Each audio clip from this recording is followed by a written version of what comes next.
వివాదాస్పద పౌరసత్వ సవరణ చట్టం సీఏఏ అమలుకు కేంద్ర ప్రభుత్వం నిబంధనలను నోటిఫై చేయడంపై సిపిఎం పార్టీ తీవ్ర అభ్యంతరం తెలిపింది. నేడు మంగళవారం ఖమ్మంలోని సిపిఎం జిల్లా కమిటీ ఆధ్వర్యాన మోడీ దిష్టిబొమ్మ దగ్ధం చేశారు. అనంతరం పార్టీ జిల్లా కార్యదర్శి వర్గ సభ్యులు వై విక్రమ్ అధ్యక్షతన జరిగిన సభలో పార్టీ రాష్ట్ర కమిటీ సభ్యులు ఎర్రా శ్రీకాంత్ మాట్లాడుతూ కేంద్ర బీజేపీ ప్రభుత్వం పౌరసత్వ సవరణ చట్టం అమలుకు పూనుకోవడం సిగ్గుచేటని విమర్శించారు. ఇది దేశంలో ప్రజలకు తీసుకువచ్చే చట్టమని ఆయన అభివర్ణించారు. ఈ కార్యక్రమంలో పార్టీ జిల్లా కమిటీ సభ్యులు M A Jabbar, R Prakash, Khammam 2 town కార్యదర్శి బోడా పట్ల సుదర్శన్, జిల్లా నాయకులు జిల్లా ఉపేందర్, ప్రతాపనేని వెంకటేశ్వర్లు, ఎం గోపాల్, శివనారాయణ, సాగర్, గుమ్మడి భిక్షం, పడిగల నాగేశ్వరరావు, ఎం గణపతి, సైదులు, బిబి, పుల్లారావు తదితరులు పాల్గొన్నారు.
చట్టాన్ని నిన్న కేంద్ర ప్రభుత్వం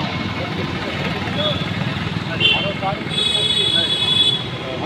మోడీ ముఖ్యంగా చూడండి చట్టాన్ని కనపడుతుంది. మన దేశంలో 2 కోట్ల సంబంధించి ఉద్యోగాలు కానివ్వండి, నిరుద్యోగం కానివ్వండి, ఆర్థిక అసమానత కానివ్వండి, రైతులు అమలు చేయడం కానివ్వండి, ఇవేమీ కూడా ఇవాళ ప్రజల్లో చర్చ లేకుండా ఉండడం కోసం ఇవాళ అత్యంత యువత చట్టాన్ని కేంద్ర ప్రభుత్వం ఇవాళ పాకిస్తాన్ నుంచి, ఆఫ్ఘనిస్తాన్ నుంచి, బంగ్లాదేశ్ నుంచి 3 దేశాల యొక్క పౌరులు ఎవరైతే భారతదేశానికి వచ్చారో అంటే పోయింది.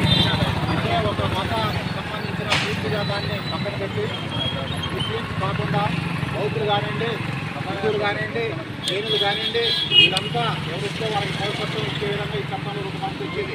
మనం గమనించాల్సి ఏంటంటే ఈ భారతదేశంలో చాలా మతాలు ఉన్నాయి.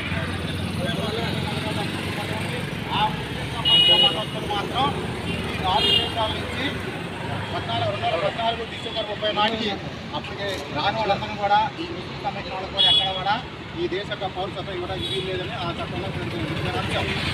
వాళ్ళ అత్యంత మత ఉన్మాదాన్ని తెచ్చుకుంటే ఇవాళ భారతదేశంలో లక్షల మంది, కోట్ల మంది ఇవాళ విదేశాలకి మన వాళ్ళు చాలా మంది ఉద్యోగం పడిపోతున్నారు, అమెరికా పోతున్నారు, ఆస్ట్రేలియా పోతున్నారు. మరి అక్కడ కూడా ఆ దేశాల్లో కూడా ఏ చట్టం పట్టుకొస్తే ఇవాళ మరి మన దేశ యొక్క పౌరులు పరిస్థితి ఏంటి అనేది కూడా మనకి సందర్భంగా కేంద్ర ప్రభుత్వం ప్రశ్నించాలి. అందుకని ఎట్టి పరిస్థితులు ఈ చట్టం మీద అన్ని దేశంలో ఉన్న అన్ని పార్టీలు కూడా వెళ్ళాల్సిన అవసరం ఉంది. ఈ నేపథ్యంలో సిపిఎం పార్టీ రాష్ట్ర కేంద్ర కమిటీలో భాగంగా వాళ్ళ కార్యక్రమాన్ని బీజేపీ మోడీ ఇష్టమని దగ్ధం చేస్తున్న ఈ కార్యక్రమానికి జిల్లా కమిటీ సభ్యులు అందరూ వచ్చారు. అట్లే పార్టీ రాష్ట్ర జిల్లా కమిటీ సభ్యులు ఎంఐ జబ్బార్ గారు, సూర్యార్ కార్యదర్శి పార్టీ జిల్లా కమిటీ సభ్యులు ప్రకాష్ గారు, అట్లే మన రిటైర్డ్ సంఘ నాయకులు కూడా ఇక్కడ చాలా మంది ఉన్నారు. ఇక్కడ పార్టీ ప్రయాసంగా అందరూ బాధ్యతగా ఉండాలని సందర్భంగా తెలియజేస్తూ ఈ కార్యక్రమం గురించి పార్టీ రాష్ట్ర కమిటీ ఎర్రా శ్రీకాంత్ గారు మాట్లాడుతుందా కోరుతున్నాం. అధ్యక్షులు విక్రమ్ గారు, కామ్రేడ్స్, సిఏఏ చట్టం మీద దేశవ్యాప్తంగా గతంలో అనేక ఆందోళన పోరాటాలు చేసిన ఫలితంగా ఆ రోజు పార్లమెంట్లో ఆందోళన జరిగినప్పటికీ కూడా దాన్ని అమలు చేయను అని చెప్పి ప్రభుత్వం ఖండించింది.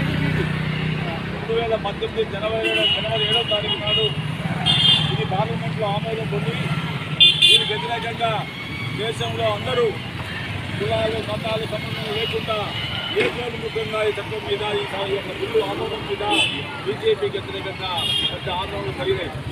దీంట్లో 53 మంది ఈ ఆందోళన ఫలితంగా చనిపోయిన పరిస్థితి కూడా రోజు ఉన్నది.